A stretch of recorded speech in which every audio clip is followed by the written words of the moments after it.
Okay, here we are today at the Stave Falls Dam. And this is a BC hydroelectric power plant. It was built in 1907 by my grandfather, and then he ran it for many years and drove the train between here and Mission as an engineer on the dam, and operating the tugboats that I also showed you. Okay, so nice sunny day today in the wilderness here, but you're going to hear some construction noise behind me. There's a road behind me. There's helicopters going over. So apparently there's a van going over the dam right now. So apparently they're doing renovations. You'll hear some jackhammers, etc. So please excuse those. Today I'm talking about MEEN, M-E-E-N, Mass Epidemic Encephalopathic Nightmare.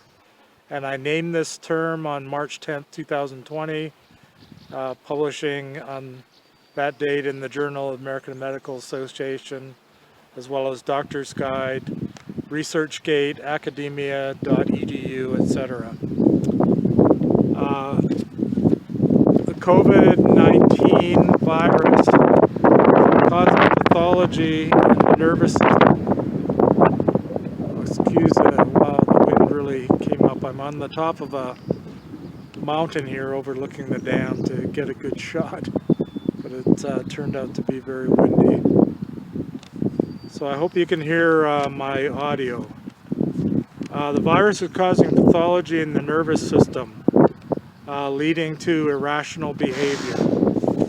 80% of post-COVID-19 patients have some neurological sequelae. The most common and most frequent and most easily noticed is anosmia, the loss of sense of smell, or hypoosmia, which is decreased sense of smell, all the way to neurocognitive impairment, to neuropathies with loss of function, motor and sensory, to different areas of the body. Also a major cause of depression, anxiety, loss of quality of life, and to polyneuropathy, which is inflammation or infection and dysfunction of various nerves in the body, and myopathy, which is infection or inflammation or pathology of various muscles in the body, which would obviously affect their function. Encephalopathy, which is abnormality or pathology in the brain. Parkinsonism, which would cause stiffness, rigidity, loss of function, and tremors. And orthostatic hypotension appears to be one of the complications. So if you stand up too fast, you get dizzy, you can pass out, your blood pressure can drop. Guillain-Barré, which is paralysis, which is often fatal, but fortunately fairly rare, less than 1% of cases. And then stroke, cerebral vascular accident, or loss of function by damage to the brain by usually a blood vessel either rupturing or clotting off or somehow impeding the circulation of the brain.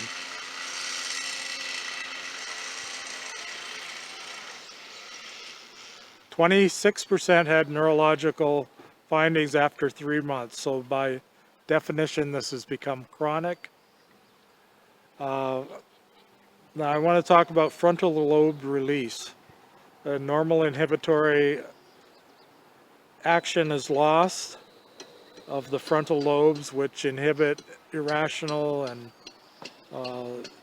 control one's behavior to some degree, and keeps people from acting, quote, crazy, unquote. This control of rationality is lost in these patients who have frontal lobe release, and on MRI it shows activity decreased in the frontal cortex, which goes along with it by testing. Leads to irrational behavior and MEEN, mass epidemic encephalopathic nightmare.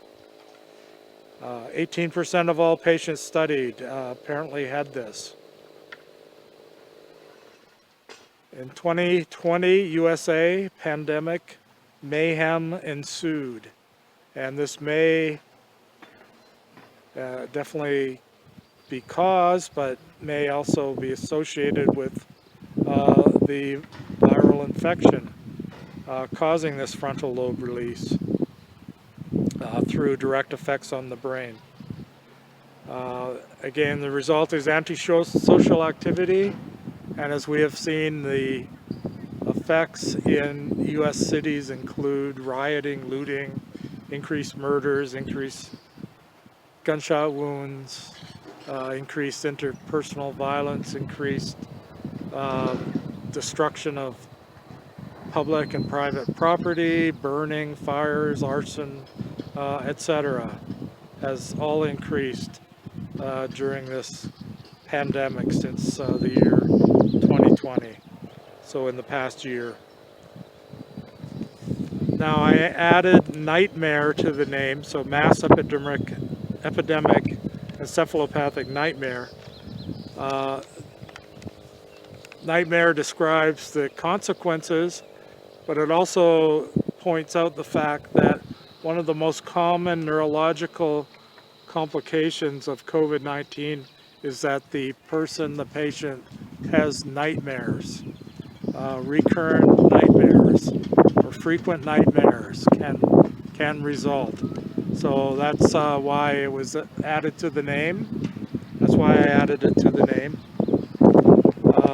And it seems to be one of the most frequent actual complications of COVID-19 is the production of nightmares. Now, usually people don't talk about this unless you ask them.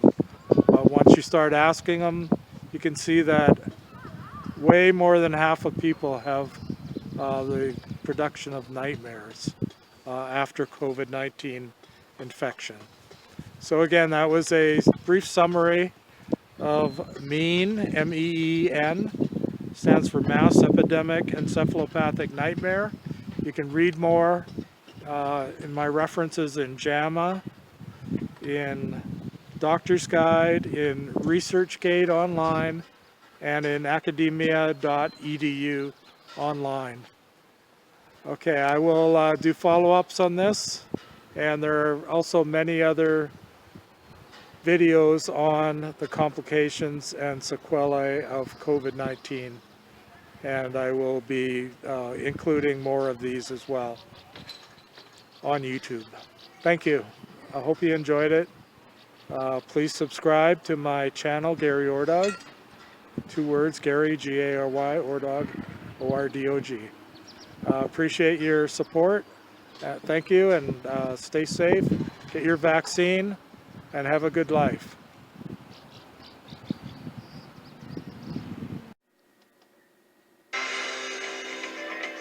We tried it. We spent the last year, almost 2 years, anywhere in the country that has an entrenched progressive government in their city hall or even in their state house, they have experimented with defunding the police. And not one of these cities run by progressives can say that their city is safer than it was just 2 years ago. New York City councilman there talking about crime. As you take a look at stats around the country, major cities seeing a major increase. New York, 81% increase in shootings from this point last year. Chicago, 33% increase, and that's significant. Chicago had a lot last year. Atlanta, 50% increase in homicide. Minneapolis, 113% increase in homicides. And you can bounce around the country. We're back with the panel.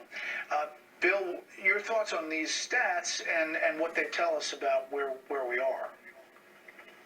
Classic question of civil society here in the news. This is partly attributable to human nature.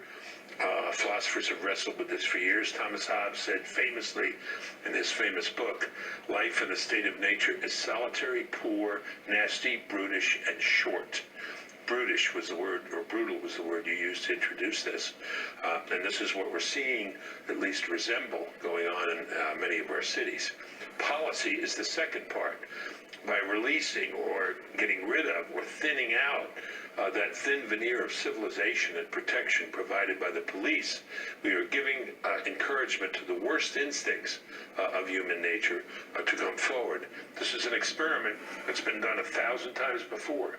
We shouldn't have to do it again. The evidence is mounting. Maybe public policy can be reversed. Human nature can't. Public policy can. Ezra Klein, talking about the left and police policies and what that means for politics. Take a listen. In a direct way, police are first responders to a lot of violent crime. There is good research that they prevent it. And I do worry about both politics and the outcomes of the left and police sort of primarily seeing themselves in some kind of fight with each other. Do liberal politicians right now have an answer on violent crime? If you say to them, what should we do about violent crime? Do they have something they can say back? Byron continued on saying, if this continues, the numbers keep rising, you're going to have a law and order candidate that will have a lot of political power, either in 22 or 24. It seems like that has to be the case. I mean, you can say now, well, the weather's getting warmer or coronavirus has driven all of us a little crazy for the last year, but these increases are stunning, and they're coming at a time in which there is extraordinary anger at the police, which the defund the police movement, which had been around for a few years, just took off in 2020 when some cities like Minneapolis, you just gave us the numbers for Minneapolis, 113% increase in homicides, have actually started to try to defund the police, and with disastrous results. And it seems to me that obviously former President Trump is a law and order candidate if he were to run, but there has to be the emergence of some candidate, perhaps even in the Democratic Party, who places more emphasis on the idea of law and order. You look at the New York mayor's race, that's changed the perspective there on the ground in that, Mara. Your thoughts overall?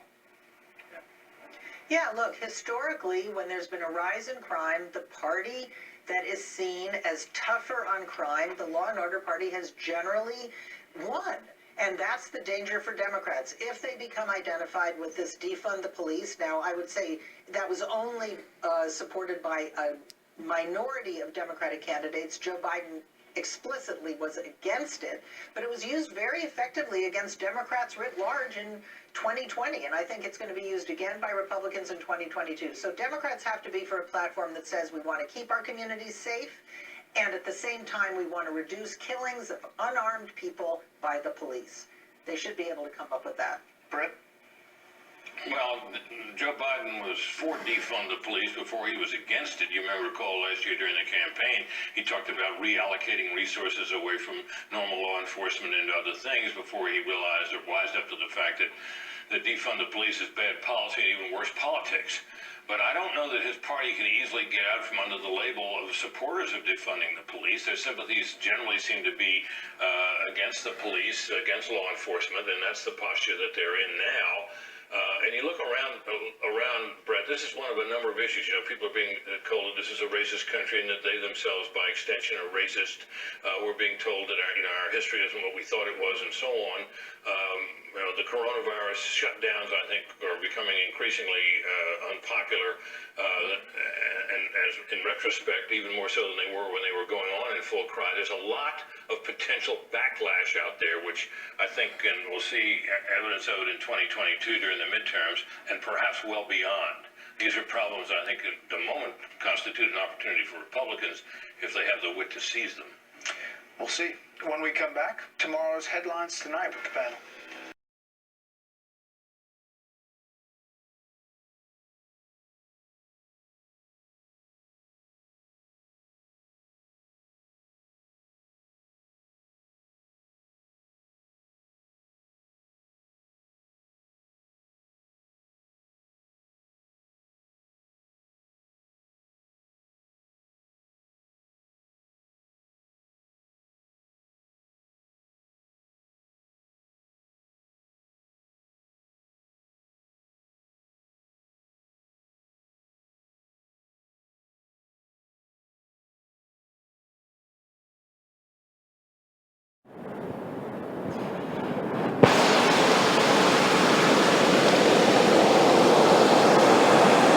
Pharmacotoxicology, Gary J. Ordog, MD.